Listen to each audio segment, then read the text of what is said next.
50,000 বছরের রাস্তা হবে, যার যার কবর থেকে হাসরের মাঠ। ফুলচেরাতের পুল হবে 30,000 বছরের রাস্তা। আমার উম্মতগুলো কিভাবে রে পায়ে হেঁটে তারা অতিক্রম করবে? বন্ধু নবী এমনি এমনি কাঁদেনি রে, নবী জানিয়ে দিয়েছে কাল কিয়ামতের ময়দানে উম্মতগুলো খালি পায়ে থাকবে, মাটি তো তামা থাকবে।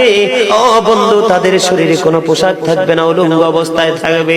এবং মা আয়েশা প্রশ্ন করলো, গো প্রাণের নবী, জানতে মনে চায় নবী গো, এই যে আপনার উম্মতগুলো উলঙ্গ অবস্থায় খালি পায়ে সবাই থাকবে গো নবী, তারা কি নারী পুরুষ একসাথে? কয় হ্যাঁ, নারী পুরুষ একসাথে। তারা কি কেউ কারো দিকে নজর দিবে না? এবার আমার নবী বলেছে, আয়েশা রে, কেমন করে নজর দেবে রে আয়েশা? বন্যার পানি যেমনি প্রবল বেগে বৃদ্ধি পেয়ে পৃথিবীর মানুষগুলোকে গ্রাস করে ফেলে, কাল কিয়ামতের দিন এই জাহান্নামের আগুন মানুষের দিকে বন্যার মতো